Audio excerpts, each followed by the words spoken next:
Hello friends, I'm Vandana Verma and now we are discussing WBC. हमने previous discuss किया था RBC, हमने उसके लाइफ स्पैन की बात की, इरिथ्रोपोइसिस, इरिथ्रोलाइसिस हमने वहाँ बात करी थी। आज हम डिस्कस करेंगे WBC जिन्हें आप कहते हो ल्यूकोसाइट्स। आप WBC को क्या कहते हो? ल्यूकोसाइट्स कहते हो। और जो ल्यूकोसाइट्स हैं इसको दो पार्ट में डिवाइड किया गया है, वो इसीलिए किया गया है, इसका नाम इंडिकेट जैसा आपको कर रहा है ग्रैन्यूल्स और agranule, that means granulocytes and agranulocytes. Granulocytes कह रही हैं हमारे पास में ग्रैन्यूल्स प्रेजेंट हैं, ओके। और ए ग्रैन्युलोसाइट्स कह रहा है, ए लग गया है तो ये इंडिकेट कर रहा है इनके पास में ग्रैन्यूल्स प्रेजेंट नहीं है, ठीक है। अब ग्रैन्यूल्स प्रेजेंट हैं या प्रेजेंट नहीं है, इससे क्या फर्क पड़ेगा इन पे? देखो, अगर ग्रैन्यूल्स प्रेजेंट हैं तो आप जब उसको डाई देते हो, एसिडिक दे रहे हो, बेसिक दे रहे हो, तो क्या वो डाई से स्टेन हो रही है, ठीक है। तो जो ग्रैन्यूल्स हैं ये डाई से स्टेन हो जाएगी। सपोज करो ये है आपका फर्स्ट ग्रैन्युलोसाइट इओसिनोफिल, ठीक है। यहाँ ग्रैन्यूल्स प्रेजेंट है। अब अगर ये ग्रैन्यूल्स यहाँ प्रेजेंट हैं तो आप जब इन्हें स्टेन दोगे तो ये स्टेन हो जाएंगे, ठीक है। तो ये बात आती है, डिफरेंस है आपका ग्रैन्युलोसाइट्स में ए ग्रैन्युलोसाइट्स में। अब जब बात कर रहे हो ए ग्रैन्युलोसाइट्स की, तो यहाँ किसी तरह के ये जो छोटे छोटे ग्रैन्यूल्स है ये वहां प्रेजेंट नहीं है, ठीक है। तो फर्स्ट हम डिस्कस करेंगे ग्रैन्युलोसाइट्स में 3 टाइप्स ऑफ वहां पे सेल्स प्रेजेंट है। First eosinophil, basophil and neutrophils. तो फर्स्ट हम बात करते हैं इओसिनोफिल्स की। इओसिन एक एसिडिक डाई है, ओके। दैट मीन्स ये वाली जो सेल्स हैं इओसिनोफिल्स, ये एसिडिक डाई से स्टेन हो जाते हैं, ओके। और एसिडिक डाई से जब स्टेन हो जाती हैं तो किस तरह का कलर अटेन करती है? ये रेड कलर अटेन करेंगी या क्या करेंगी? डार्क पिंक कलर अटेन करेंगी, ओके। तो ये है आपके इओसिनोफिल्स जो रेड या पिंक कलर अटेन कर रही हैं। इनका जो न्यूक्लियस होगा, यहाँ जो न्यूक्लियस प्रेजेंट होगा, उसका स्ट्रक्चर कुछ इस तरह से होगा। ये जो पुराने समय में क्या चलते थे, आपके रिसीवर चलते थे फोन्स के, इस तरह का न्यूक्लियस प्रेजेंट होगा। तो आपको दिख रहे हैं यहाँ इस न्यूक्लियस में 2 लोब प्रेजेंट है, 2 lobes are present here, that's why it is bilobe, that's why it's is bilobe nucleus present है यहाँ पे, ओके। अब हम बात करेंगे, जहां तक हम बात छोड़ के हम बात करते हैं बेसोफिल की। बेसोफिल में किस तरह का न्यूक्लियस है, ठीक है। एक बार हम न्यूक्लियस डिस्कस कर लेते हैं, इनका न्यूक्लियस, फिर हम इनके वर्क याद करेंगे, ठीक है। तो बात आती है अब बेसोफिल की। इसने एसिडिक डाई लिया, ये किस तरह की डाई लेगा? बेसिक डाई लेगा। कैसी डाई लेगा? ये बेसिक डाई लेगा, मिथाइल ब्लू लाइन। तो ये क्या करेगा? यहाँ पे ब्लू कलर अटेन करेगा। किस तरह का अटेन करेंगे ये ग्रैन्यूल्स? ब्लू कलर अटेन करेंगे। और ब्लू कलर अटेन करने के बाद में हम बात करते हैं इसकी न्यूक्लियस की। इसका न्यूक्लियस किस तरह का है? इसका न्यूक्लियस है आपके इसी तरह का है, पर यहाँ से जो स्ट्रक्चर है ये as compare to this one थोड़ा थिक होता है, थोड़ा मोटा स्ट्रक्चर प्रेजेंट होता है। जिस तरह आप बोल सकते हो जो पुराने समय में हेडफोन्स यूज किए जाते थे, अब तो काफी स्लीक आने लग गए हैं। तो ये इसका न्यूक्लियस भी कैसा है? इसी तरह का दिखाई देता है बेसिकली। तो आपने क्या डिस्कस किया यहाँ पे? अभी क्या याद किया? इओसिनोफिल एसिडिक डाई ले रहा है और किस तरह का अटेन कर रहा है? कलर रेड और पिंक कलर अटेन कर रहा है। न्यूक्लियस इसका बाइलोब है। बेसोफिल की बात करते हो तो इसका न्यूक्लियस किस तरह का है? इसका न्यूक्लियस भी बाइलोब है और इसने बेसिक डाई ली है। और किस तरह का कलर अटेन? इसने ब्लू कलर अटेन किया है। थर्ड बात आती है, नाम से पता चल रहा है ये बेसिक डाई की, एसिडिक डाई, न्यूट्रो, दोनों तरह की डाई अटेन कर लेगा, ठीक है। एसिडिक डाई से एसिडिक डाई अगर देते हो तो वो भी अटेन कर लेगा, और अगर बेसिक डाई देते हो तो उसका कलर भी वो अटेन कर लेगा। तो इस कारण इसके ग्रैन्यूल्स कैसे दिखेंगे? रेड भी दिखेंगे और पिंक भी, रेड भी दिखेंगे और ब्लू भी दिखेंगे यहाँ पे, ठीक है। यहाँ सिर्फ ब्लू दिखेंगे, यहाँ पिंक और रेड दिखेंगे, ठीक है। यहाँ ब्लू दिखेंगे। अब बात आती है न्यूट्रोफिल्स का जो न्यूक्लियस है, देखो फर्स्ट ऑफ ऑल जितनी भी सेल्स हैं आपके ब्लड सेल्स, वो कहाँ डेवलप हो रही हैं? वो डेवलप हो रही है आपके बोन मैरो से डेवलप हो रही है। ओके, तो जब ये बोन मैरो से निकलते हैं धीरे धीरे वहां से क्या होते हैं, कुछ मेच्योर निकलते हैं, कुछ वहां से कुछ जो सेल्स हैं जैसे ये है न्यूट्रोफिल्स, ये इमेच्योर है। जब धीरे धीरे ये मेच्योर होता है तो क्या होता है, इसके न्यूक्लियस का नंबर बढ़ता जाएगा, इसके न्यूक्लियस का नंबर बढ़ता जा रहा है, इसीलिए आप इसे कहोगे पॉलीमॉर्फो न्यूक्लियर, क्योंकि ये ल्यूकोसाइट है इसीलिए आप कहोगे इसे पॉलीमॉर्फो न्यूक्लियर ल्यूकोसाइट, क्योंकि यहाँ पे क्या है, न्यूक्लियस का नंबर ज्यादा है, अपनी मॉर्फोलॉजी को चेंज कर रहा है, चेंज कर रहा है मॉर्फोलॉजी, इसीलिए आपने कहा पॉली क्या चेंज कर रहा है, morphology, poly morphological nuclear leukocyte. ठीक है, शॉर्ट फॉर्म ये PNN और L, ये आप इस तरह से उठाओगे। ठीक है, शॉर्ट फॉर्म याद नहीं करो, ये जो पूरा आप बोलते हो ये याद करना ज्यादा इजी होता है, क्योंकि आप जब जो बोलते हो उससे आपका मैटर क्लियर होता है, इससे आपको पता चल रहा है इसके मॉर्फोलॉजी में चेंज आ रहा है। ठीक है, और वो चेंज कैसे आ रहा है, धीरे धीरे मेच्योर होते हुए क्या हो रहा है, न्यूक्लियस का नंबर बढ़ रहा है। ठीक है, अब बात आती है इनके वर्क की, इनका वर्क क्या है। तो देखो सबसे पहले हम बात करते हैं बेसोफिल की। तो बेसोफिल की बात करेंगे तो यहाँ हिस्टामिन लिखा है, दैट्स व्हाई हिस्टामिन, और यहाँ एंटी हिस्टामिन। तो फर्स्ट ऑफ ऑल हमें देखना पड़ेगा हिस्टामिन का क्या वर्क है। जब हम हिस्टामिन का काम देखेंगे तभी तो हमें पता चलेगा एंटी हिस्टामिन क्या कर रहा है। तो बेसोफिल सेल्स जो हैं ये क्या करेंगी, ये आपको पता चल रहा है, ये सबसे बड़ी बात तो ये क्या कर रही है, हमें फॉरेन पार्टिकल के अटैक से बचाती है। कोई बैक्टीरिया ने अटैक कर दिया है, कोई पैरासिटिक अटैक है, या किसी भी तरह का कोई एलर्जी रिस्पॉन्स है, इसके अगेंस्ट काम करती हैं और हमें इन सबसे बचाने का काम करती हैं। ठीक है, तो फर्स्ट बात आती है बेसोफिल्स की। बेसोफिल्स क्या करते हैं, हिस्टामिन सिक्रीट करते हैं और हेपारिन सिक्रीट करते हैं। अब देखो हिस्टामिन क्या करता है, जो आपके ब्रोंकाइस है वहां कंस्ट्रिक्शन का काम करेगा हिस्टामिन, वैसोकंस्ट्रिक्शन। और जो हिस्टामिन एक सब्सटेंस और सिक्रीट क्या कर रहा है, एक काम और वैसो डायलेशन का, जो आपके ब्लड वेसल्स हैं उनको डायलेट करने का काम कर रहा है, उनके जो सर्कमफेरेंस है उसको बढ़ाने का काम कर रहा है, उसके डायमीटर को बढ़ा रहा है। ठीक है, ये हिस्टामिन का काम हुआ। अब बात आती है हेपारिन की। हेपारिन क्या करेगा, हेपारिन एक एंटी कोगुलेंट है। क्या है हेपारिन, एक एंटी कोगुलेंट। हेपारिन एक एंटी कोगुलेंट है। एंटी कोगुलेंट मतलब ये यहाँ पे ब्लड को क्लॉट नहीं होने देगा। अगर ब्लड क्लॉट होता है तो क्या होता है, heart attack type condition, heart attack की कंडीशन क्रिएट हो जाती है। इसलिए कहीं भी क्या नहीं होनी चाहिए, क्लॉटिंग नहीं होना चाहिए। ठीक है, तो क्लॉटिंग होने से कौन रोक रहा है, ये हेपारिन रोक रहा है कि क्लॉटिंग नहीं हो। ठीक है, अब बात आती है बेसोफिल्स की। बेसोफिल अपना नाम चेंज कर लेती है। कब नाम चेंज कर लेती है बेसोफिल्स, देखो ये ब्लड वेसल है और ब्लड वेसल से जब कैपिलरीज बनती हैं तो कैपिलरीज की वॉल से जो सब्सटेंस वहां से फिल्टर होके सेल्स के बीच में जो स्पेस प्रेजेंट है यहाँ भर जाता है, उसको बोलते हो इंटरस्टिशियल फ्लूइड। तो जब ये कैपिलरीज से होके इंटरस्टिशियल फ्लूइड में आ गई है, दैट मीन्स किसी टिश्यू तक आ गई है, तो आप इसे क्या कहते हो, तो बेसोफिल अपना नाम चेंज कर लेती हैं। और क्या नाम चेंज हो जाता है इनका, मास्ट सेल। तो आप बेसोफिल्स को यहाँ क्या कहोगे, मास्ट सेल। जब तक ब्लड वेसल में है तब तक तो ये बेसोफिल है, लेकिन जैसे ही टिश्यू में आ गई है तो इनका नाम चेंज होके क्या हो गया, यहाँ नाम चेंज हो गया है मास्ट सेल। ठीक है, वर्क वही रहेगा, वैसोडायलेशन का, वैसोकंस्ट्रक्शन का, हिस्टामिन सिक्रीट हो रहा है और हेपारिन सिक्रीट हो रहा है। तो यहाँ तक बात आती है बेसोफिल्स। अब अगर आप बेसोफिल देखो, यहाँ मास्ट सेल्स कितनी प्रेजेंट है, बेसोफिल्स कितना प्रेजेंट है, तो बेसोफिल्स का जो परसेंटेज है सबसे कम अमाउंट में आपकी बेसोफिल्स की प्रेजेंट है, और वो कितनी प्रेजेंट है यहाँ पे 0.5 to 1% ही प्रेजेंट है।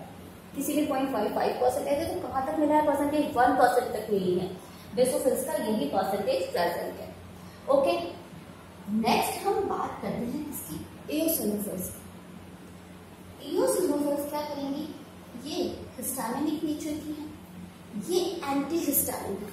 क्या सिक्रीट किया जाता है, यहाँ से एंटी हिस्टामिन सिक्रीट किया जाता है। जैसे कंस्ट्रक्शन को रोका जाता है वैसे डायलेशन को रोका जाता है। ठीक है, एक इम्पॉर्टेंट थिंग बहुत से लोगों में अब मिल रही है, एलर्जीज मिल रही है, हमें इससे एलर्जी है, धुएं से, धूल से, डस्ट से है। दैट मीन्स ये देखो एंटी हिस्टामिनिक, ये हवा, जब आपको एलर्जी है किसी चीज तो क्या होता है, हिस्टामिन सिक्रीट होता है और उसके अगेंस्ट क्या दिया जाता है, एंटी हिस्टामिन दिया जाता है। तो इसीलिए ये एसिडोफिल्स क्या करती है, एंटी हिस्टामिन सिक्रीट करती है। क्यों सिक्रीट करती है, क्योंकि आपको क्या हो गई है, एलर्जी हो गई है किसी तरह की, क्या हो गई है, एलर्जी हो गई है।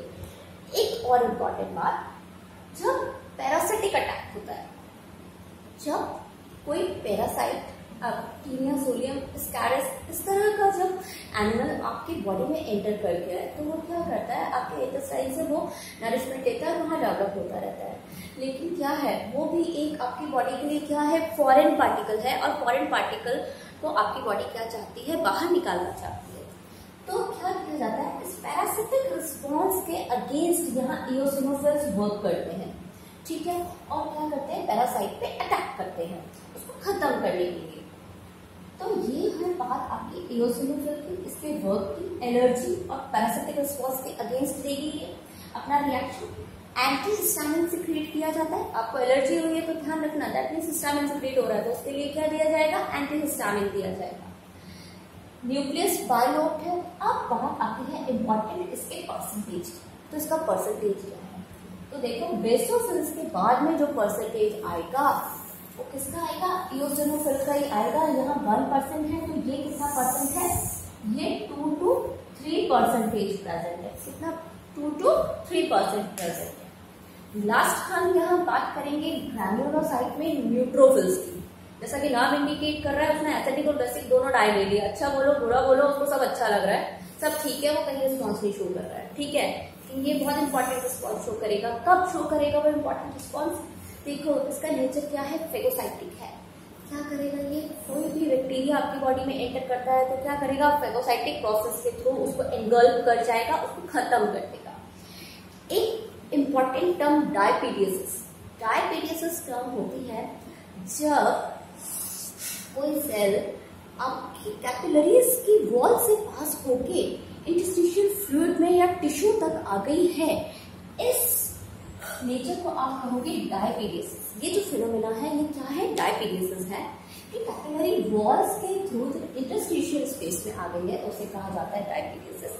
अगर आपको किसी तरह का कोई इन्फेक्शन होता है, कहीं इन्फ्लेमेशन है, जैसे सूजन कहीं आ गई है, तो वहाँ क्या होता है, इन्फ्लेमेशन के टाइम में ये उस इन्फ्लेमेशन साइट तक पहुंचती हैं और वहां जाके काम करती हैं, उस टिश्यू, उस प्रॉपर ऑर्गन तक जाके ये अपना वर्क करती हैं। तो इसका क्या है नेचर, फर्स्ट फेगोसाइटिक प्रोसेस के थ्रू बैक्टीरिया को खत्म किया जाएगा। ड्यूरिंग इन्फ्लेमेशन के टाइम में इंटरस्टिशियल फ्लूइड में आएगी, टिश्यू तक आएगी और वहां आके क्या करेगी, उस बैक्टीरिया को या वहां जो किसी तरह का जो इन्फेक्शन है उसको खत्म करेगी। इसका न्यूक्लियस की बात करें तो पॉलीमॉर्फोन्यूक्लियर न्यूक्लियस है, या तक वो भी न्यूट्रोफिल के न्यूक्लियस। ठीक है, अब इसकी परसेंटेज की बात करते हैं हम, तो देखो न्यूट्रल है। आप सोच लो इस दुनिया में न्यूट्रल लोग बहुत ज्यादा है, जो अच्छे को अच्छा नहीं कहेंगे और बुरे को बुरा नहीं कहेंगे, सब ठीक है। तो वो क्या है, उनका परसेंटेज यहाँ पे हम दे देते हैं 60 to 65%। आपके याद करने के पॉइंट ऑफ व्यू से समझा रही हूँ, ठीक है। तो आप यहाँ पे क्या याद रखोगे, 60 to 65% है, ओके। तो आपको यहाँ तक इसका परसेंटेज याद रखने में दिक्कत नहीं होगी। सबसे ज्यादा कौन है, न्यूट्रोफिल्स प्रेजेंट है, ठीक है। नेक्स्ट हम डिस्कस करते हैं ए ग्रैन्युलोसाइट्स। तो हमने यहाँ देखा था granulocytes, eosinophil, basophil and neutrophils, and now we are starting agranulocytes. Agranulocytes में फर्स्ट है मोनोसाइट और सेकंड है आपकी लिम्फोसाइट्स। ए ग्रैन्युलोसाइट्स में यहाँ किसी तरह के कोई ग्रैन्यूल्स प्रेजेंट नहीं है, और अगर ग्रैन्यूल्स प्रेजेंट नहीं है तो ये स्टेन भी नहीं देगी, ठीक है। तो ये red, pink, dark pink, purple ऐसा कुछ नहीं दिखाई देगा आपको यहाँ पे स्टेन, ठीक है। तो बात आती है ए ग्रैन्युलोसाइट्स में फर्स्ट मोनोसाइट्स। मोनोसाइट में हम देखते हैं यहाँ किसी तरह का कोई ग्रैन्यूल प्रेजेंट नहीं है, तो हम बात करेंगे न्यूक्लियस की। इसका न्यूक्लियस कैसा होता है, बीन टाइप न्यूक्लियस होता है या किडनी शेप का न्यूक्लियस प्रेजेंट होता है यहाँ पे, ओके। किडनी शेप का यहाँ न्यूक्लियस प्रेजेंट होता है। अब न्यूक्लियस बड़ा है तो ऑफकोर्स यहाँ पे साइटोप्लाज्म कम अमाउंट में प्रेजेंट है, अब बात करते हैं इसके नेचर की, तो ये कैसे है, ये फेगोसाइटिक है। यहाँ एक बहुत इंपॉर्टेंट चीज आपको मोनोसाइट में याद रखनी है, क्या, मैक्रोफेजिक।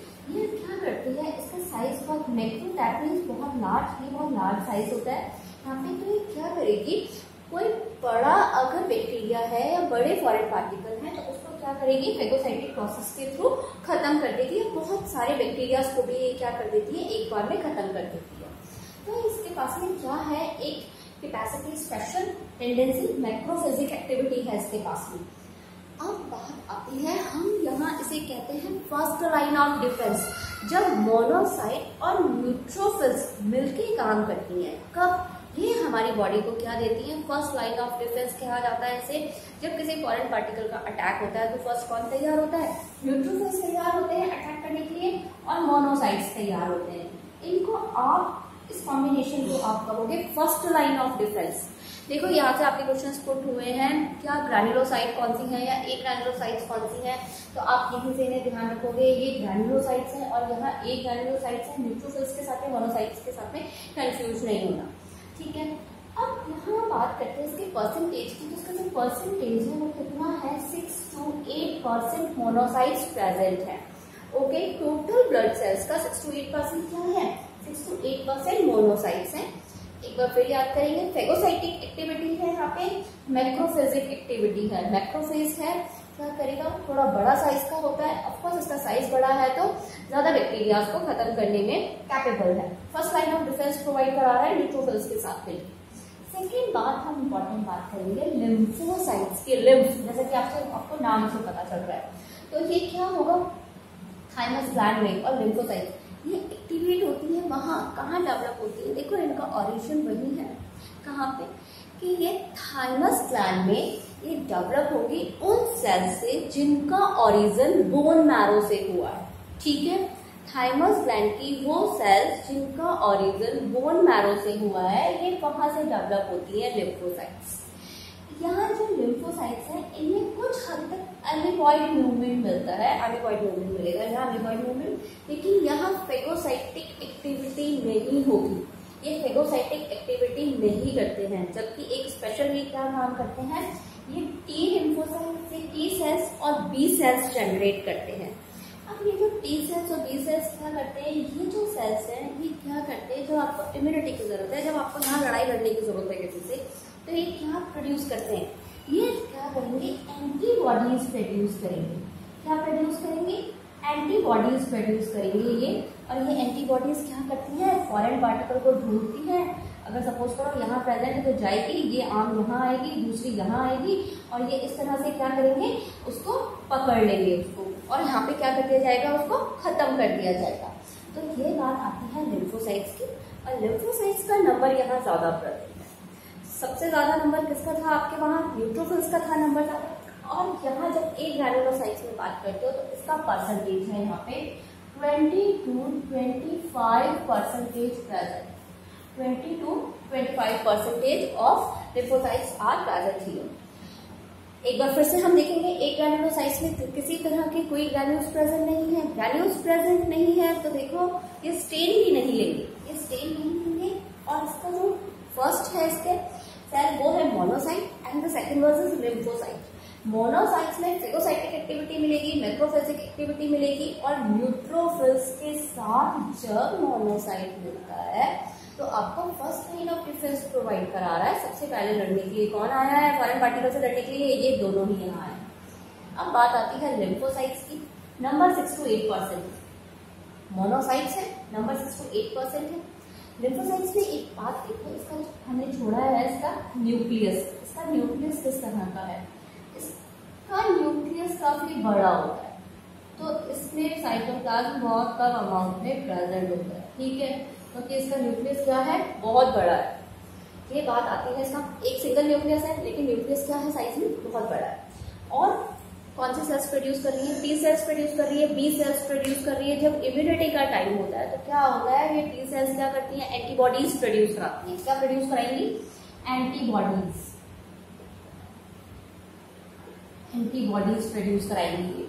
और इनका ओरिजिन क्या है, वो सेल्स जिनका ओरिजिन बोन मैरो से हुआ है, किसकी सेल्स, किसकी, थाइमस ग्लैंड की सेल्स, वहां से क्या होता है लिम्फोसाइट्स डेवलप होती है। ठीक है, तो आपका ये जो टॉपिक है आरबीसी डब्ल्यूबीसी यहाँ तक मैं कंप्लीट करती हूँ। यहाँ तक अगर किसी तरह की कोई क्वेश्चन पुट करना चाहते हो तो मुझे कमेंट सेक्शन पे पूछ सकते हो। Okay, thank you. जय हिंद, जय भारत।